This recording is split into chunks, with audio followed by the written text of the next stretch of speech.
Welcome to Ion Franchising, where you will learn the A to Z's of franchising. Welcome back, everyone, to another episode of Ion Franchising. I am your host, Lance Graulich. Today, another great episode. We're going to talk about home care, but home care with a twist. It's residential home care where you're actually getting involved in the real estate side of things, and I'm going to let this expert tell you all about it.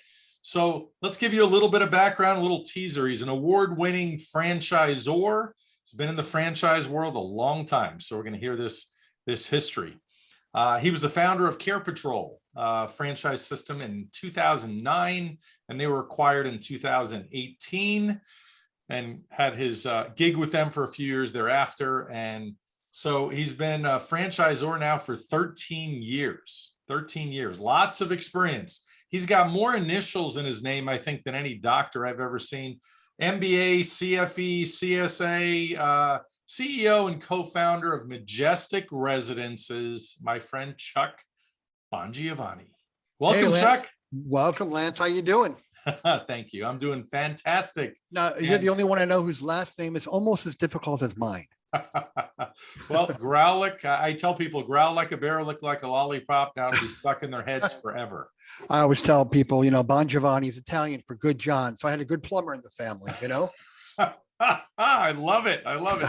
Well, welcome, Chuck. Let's start off with what I always call the obvious. Let's hear your backstory. How did Chuck get to where he is today?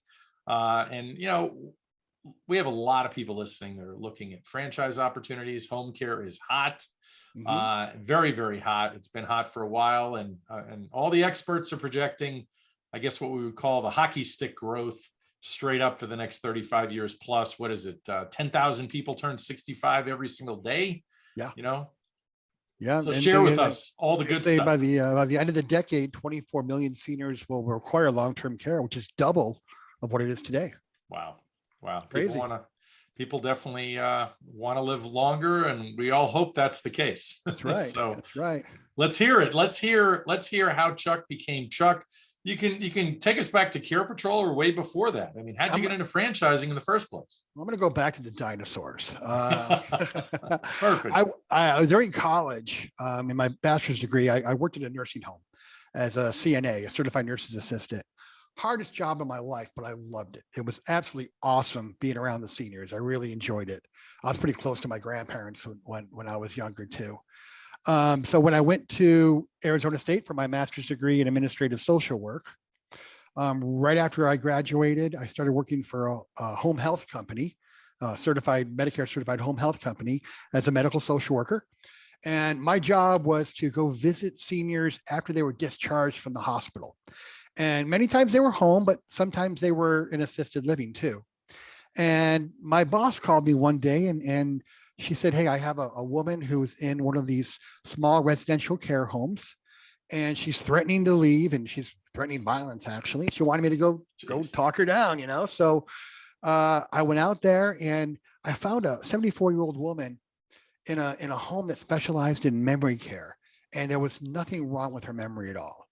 And it kind of tipped me off that families just didn't know, how to find the right place. So I had an idea on my way back to the hospital was, if I can kind of mix medical social work with a real estate kind of genre or model, I could help people find assisted living. And that's when I started what became CarePatrol about 28 years ago. And then we started franchising in 2009. I actually wanted to franchise Majestic Residences, this concept, before CarePatrol, but there weren't enough residential assisted living homes. And what a residential assisted living home is, it's a home just in any residential neighborhood between 6 to 16 residents licensed by the state, just like the nursing homes are. It's basically a small assisted living nursing home in a residential neighborhood. And I can guarantee you, of all your listeners out there, that there's probably one within a mile of their home and anywhere across the nation. So we started franchising CarePatrol in 2009. We bought our biggest competitor in 2014 when everyone told us not to do it, but I don't tend to listen to people when it comes to that. I believe that the more people that give you grief the better idea it really is, Well, that's typically most entrepreneurs. Yeah, we're stubborn, No, we're not. Yeah. Love it. So in 2018, had the opportunity to be acquired by a large private equity firm. And we decided to do that. I stayed on for about 2.5 years. And then in the middle of COVID, I decided to start a franchise for residential care. So that's kind of where we are today. I don't know, in the middle of COVID to do this, but it's working well. Yeah. Yeah. Well, let's talk about the distinction. You'd made reference.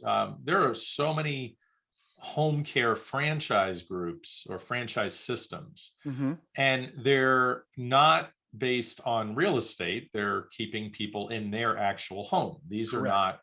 not sort of a residential group home like Majestic is. So tell me the distinction and why you thought, I mean, obviously you didn't know COVID was coming, and Right. that was just a temporary speed bump or worse.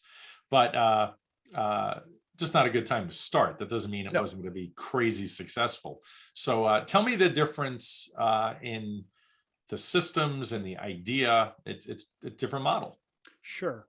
Well, in the residential care home, you're going to tend to get the senior that's between, the assisted living, independent living, shuffleboard kind of person, and the nursing home. So they're right in between that. So they're actually need more care than some of the big places that you see on the main streets can care for. The apartment kind of style.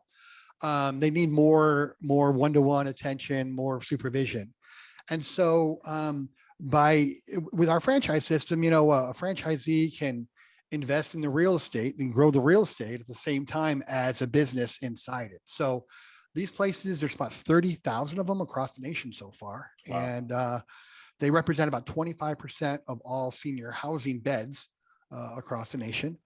And like I said, our franchisees find there's several options. They can, one, find a home for sale, just a regular residential care home, help modify it a little bit. We like to convert the garages to get 2 to 3 more bedrooms. The state usually has a limit of how many beds you could have, or the city does. So we stay within that number. We get them licensed by the state, have all of our operations, our systems, our technology, and we help the franchisee become successful by having that real estate investment, but also doing something that's really good for people. And working with seniors in their later years. Absolutely. So I would imagine on a licensing front, just like whether you're doing home improvement franchises or restaurants, some cities and states are a little more complicated than others. Yes. And clearly you help with all that, and you're quite aware of that, having done this most of your life. Yeah, and people are always afraid of HOAs, and I don't believe any HOA has actually stopped a care home from opening yet. And that's because there's this little thing called the Fair Housing Act that kind of supersedes any HOA, but what I have found and what I've found in my career is that, when an HOA is upset about a care home opening in the neighborhood, usually the president of the HOA is actually their parents are usually the first people that move in, believe it or not. I see it all the time. It's crazy. Yeah. So tell me, let's talk about franchising in general. What did you like about franchising that you got into it? Like, at what point in your life did you say, I like the franchise model, I think I want to be part of this? When I look back, I've changed quite a bit in the last 13 years of franchising. In the very beginning, my first year of franchising, I was still, really scared about people knowing my secrets, Right. and as a franchisor, you're supposed to share all your secrets, but as I've gotten into it longer, I've realized what I love about it is watching someone else build your baby, and loving your baby as much as you do. I loved going to our franchise conferences, our annual conferences. And what I love doing about it is just sitting back and listening. And I'm seeing franchisees who came to training that didn't know anything, zero, nothing. Yep. And listening to them talk to each other, they're experts, and that really feels good, and I was really afraid that, when we were acquired, it's going to be a big void in my life. But honestly, it was great seeing the franchisees just take the dream that I had and make it into their own. So it became a collective dream, and it just grows so much quicker when more people are involved in it. And that's kind of what, we want to do with Majestic. There's 30,000 homes, but they're not organized. There's not any kind of standards that are out there. There's the technology. People run away from the technology in these small homes, and we want to embrace all of that and create another system with the franchisee buy-in and build something that's really, really special. Right. Awesome. So where are the first Majestic franchise locations, and who are you really looking for? You mentioned real estate quite a few times. So ideally a real estate investor would be a perfect franchisee. We're seeing real estate investors. We're seeing people from healthcare. I mean, they don't have to be in healthcare, but we're seeing, nurses or retired doctors, but pretty much real estate investors. I have a franchisee who bought an acre property with a 2-bedroom house on it, and they're building 14 more bedrooms onto it. Wow. Our first franchisee is in Phoenix, Arizona. He owns 4 homes. They were already operating, so it was a conversion franchise for us. He was 67% full when he joined us. 5 weeks later, he was 100% full. Wow. So what's the difference? Where did that 33% come from in occupancy?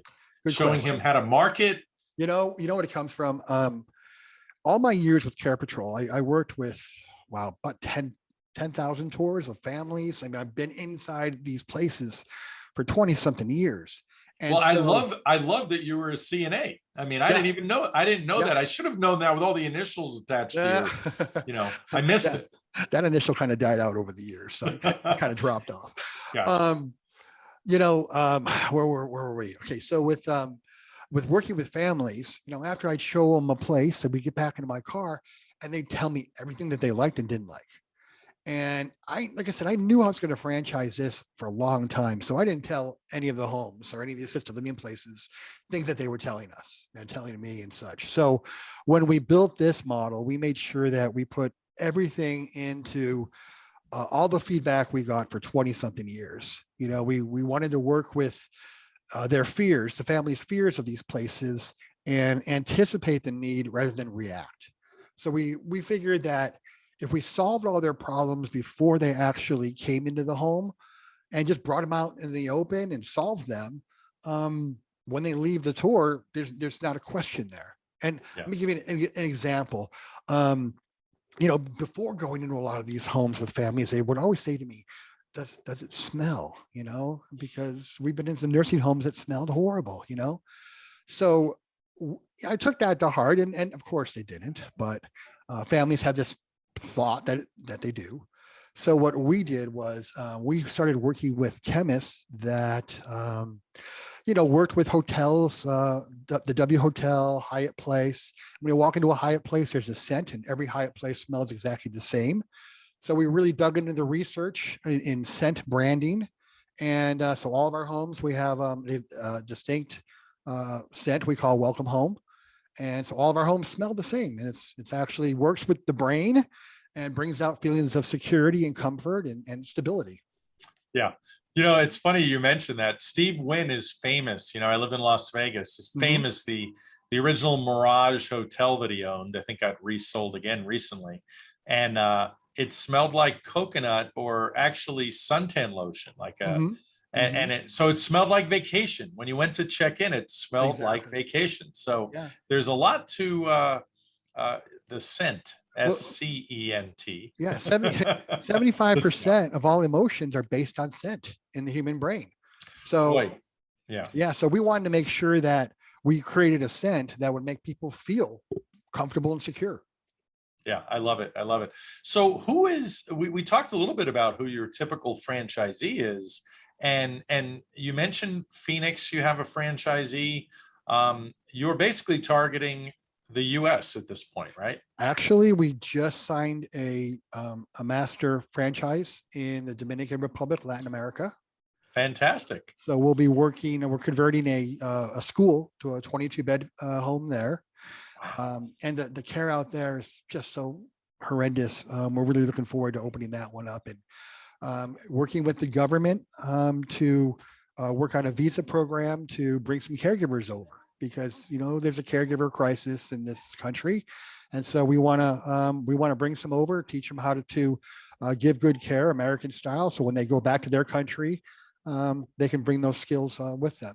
Chuck, this is great stuff. So let's talk about, if our listeners are looking at franchise opportunities, and they're not sure that home care or Majestic residence is even right for them.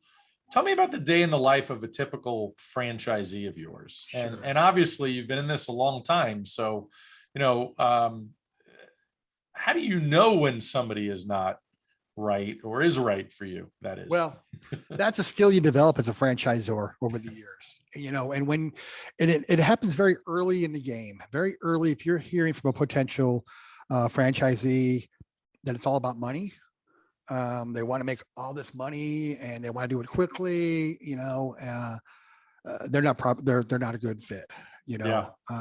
Or they want to play a lot of golf. That's all they want to do. Yeah. And with Majestic, the key is hiring that good manager or administrator, because they're actually the ones going to be running that company on a day-to-day basis. My franchisee here in Phoenix, he owns 4 homes, and he spends probably about 20 minutes in each home a day, just walks in, checks on things. We have some franchisees who live in another state and they just call and have a meeting with their manager. So it's semi-absentee. We want you to know what's going on in the home, of course, because you're eventually responsible for it all. But it's you're not actually changing diapers and doing those kinds of hands-on things. Right. Well, and let's help define that a little bit. In the world of franchising, someone can be an owner operator where they're actually operating at full time. Semi-absentee, as you mentioned, is typically defined as 10 hours a week or so in the business, because as you mentioned, there is a manager in place. Most real estate investors are going to have a manager in place. Exactly. They're not doing it themselves. Right. And people actually could be pretty absentee. I always tell people you have to get your hands dirty a little bit in the beginning. You have to learn the business. Yeah, absolutely. And we want them to know the families, because at the end of the day, if the family has a complaint or actually, want to make a compliment, they want to talk to the owner. Right. So yeah, we actually don't want our owners working too much in the business, because our goal is for them to, build the first home, do really good in it, and then open a second, third, fourth, fifth, and more. One of our franchisees, which we should be closing in about two more months, he already owns 15 homes and he just started. Wow. Yeah. Wow. So I would assume there's some money to be made in this business. There is, a typical home has about a 25 to 28% profit at the end of the day. Pretty nice. And that's even now with, caregivers demanding more money and such, there's a fine line there between break even. It's about 70% occupancy, 75% occupancy around there. So you have to have enough cash reserves to get to that point. Chuck, let's segue to staffing. The difference between, let's say, a typical home care brand versus something like Majestic Residence, where you're actually buying real estate here. Sure. The big difference is in number of employees. A home care company where they bring in caregivers into someone's home, they may have 50, 100, 150 employees, and that can be a nightmare. With a residential care home, we're usually looking at about 7 employees to run the home. We're usually running 2 employees during the day, 2 in the evening, and 1 overnight. And one of those can actually be your manager or your administrator also. So it's not as tenuous as having 100 caregivers and wondering, are they going to show up to work? Yeah. It's a little different kind of atmosphere. And plus, when they own more than one home, they can maneuver them from one home to the next home if they need to. Yeah, definitely. I mean, I would imagine, from what I've heard from friends, it seems like you're running a medical staffing company. Yeah. When you're not involved in real estate, and you get a lot of calls in the middle of the night when people miss shifts too, right? Yeah. Many years ago, before I franchised CarePatrol, I actually did in-home care for about a year. My partner wanted to do it really bad. I said, great, you can do it. You're fully responsible for it. I'll check in with you once a week. I did not want that headache, and just Yeah. the responsibility of, one caregiver messes up and, your business is hurting. Chuck, let's talk about the franchise selection process. So when somebody comes to you, I mean, obviously a broker like myself can bring you candidates. Mhm. Tell me how that process works. Is there a discovery day, meet the team, validation, the whole 9 yards? Yeah. We do things a little differently. And that again has to do with the number of years we've been doing in franchising and I like, throwing things in the air and see what happens. Right. Right. So we'll first get introduced to them. They'll watch a quick 15-minute video from my late partner he talked about the industry in general. Then I have about a 45-minute video on introduction to, about our system. We have a quick initial phone call. And then we do something different. A lot of franchise systems, if not all of them, do their discovery day way at the end of the whole process. To me, that drove me nuts because what happens is in those discovery days, that's when you want to, have the final selection, have them close the deal and be excited. But that's also when you give them the most information. Right. So to me, it was always kind of backwards. It's like, we're overloading them with information, but yet we want them to commit right there and then. So what we decided to do with Majestic Residences was hold that discovery webinar early in the process, very early, before they even get their franchise disclosure document. So after they get initial videos, initial phone calls with myself, we do our team discovery webinar, go into really all the details of the franchise system. We show them our software and all of our systems and such. From there, we have a detailed conversation. We take a look at their application. We do a little testing, look at their test results, go over that with them. Then they get their franchise disclosure document. I like to have a franchise disclosure document webinar also because, for years we're giving people a 160-page document who've never seen one before and say, by the way, here it is. It's written by a bunch of attorneys. Read it. So I like to have a quick enjoy. If you can't sleep, wait till page 6. So we like to have a 30-minute. This is what an FDD is. This is what a franchise disclosure document is. These are 23 items or 23 questions that the government's asking us to disclose to you. Then we give them the FDD, give them about 2 weeks to read it. We have our FDD review call. And then we have them talk to our current franchisees, both open and not open, because you have to still support those who are in the process of opening. After the validation process, we have another meeting. We talk about any kind of themes that they heard, questions, concerns. Then the team gets together and we award the franchise to people that we think that'll be really successful. And especially in the beginning, you want to make sure the people you award a franchise to are going to do great. Most franchisors in the very beginning of the franchise system, the old running joke is if they have a pulse and a check, they're a franchisee. That's not true with seasoned franchisors anymore. Yeah, there are a lot of misconceptions, as you and I know, about franchising. People think, you have to be a multimillionaire because they see McDonald's on every street corner. And while some franchises are certainly a larger investment than others, there's adequate financing available for people with some good skills. I mean, you don't have to be a rocket scientist. That's why you're following somebody else's procedures and systems and what have you. So let's actually talk about financing. Sure. What do you, or the investment level, I should say, as well? That's one of the really neat things with our system. We have different pathways for our franchisees. So they have a choice. They can just lease a home from someone else. So they can lease a home and run the business. That's that costs the least amount of money to get into. They can purchase a residential home, get it licensed, go through that whole process with us. They can buy an existing residential care home and move it into our brand also. So there's different pathways that they can take. And some of our franchisees like the idea of leasing first for their first home, get to know the business, and then they're buying the second home or they're building from scratch. So there's like 4 different avenues of opportunity within our franchise. And of course, different pricing that goes with that. The most affordable is about $128,000, and that's with just leasing a home. And then very affordable. Yeah, and it can go up from there. I mean, you buy $1 million house or $1.5 million house, or you buy a $500,000 house. Right. So it really depends on, on the market and what you can afford. And we have special lenders that specialize in senior housing, which is a real plus because a lot of banks don't understand how do I give a commercial loan in a residential neighborhood? Right. It gets kind of crazy. Yeah.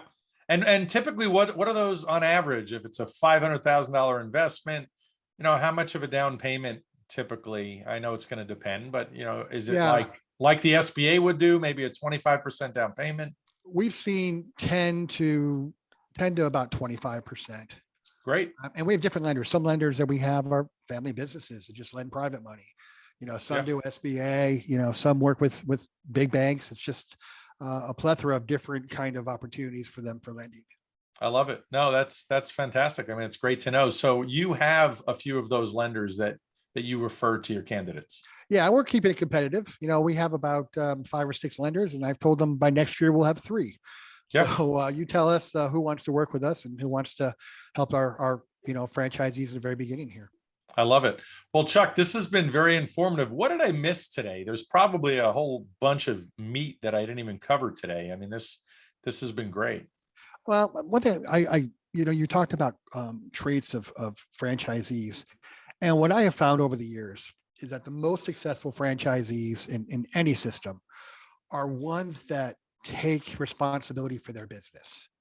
A lot of people get into franchising and they think, well, the franchisor is always going to do it all for me. And that's not true. The ones that I see have been successful in both of the systems I've been involved with, they take the training, they work with the franchisor directly, but they take ownership of it. And that's part of what I said at the very beginning. They take the original baby and make it theirs. And that's a great thing to see. Yeah, that's a great point because, while you do have a system to follow, and you certainly have best practices. One of the best things about franchising is, besides listening to all of your knowledge and your team's knowledge, franchisees get to work off of each other and share best practices and what have you. That's the best part. At the end of the day, I've had other franchisors before tell me that, the unsuccessful franchisees just didn't work. Literally, they just didn't work. Yeah. I've seen a few of those. Yep. In my day. Yeah. Well, Chuck, this has been fantastic. I appreciate having you, and I wish you nothing but success in the near future. And I'm sure with our listeners, we'll close some deals on Majestic Residences and get you some new franchisees. Excellent. And our website is discovermajesticresidences.com. Perfect. And we'll make sure we put that in the show notes, and we'll have people reaching out. And if anybody has any questions, reach out directly to me and I will connect you with Chuck. Absolutely. Have a great day, everyone. It's been fun. Thank you. Thanks, Chuck. Thank you very much for listening today. Please like, follow, and subscribe. This is Lance Graulich. Until next time.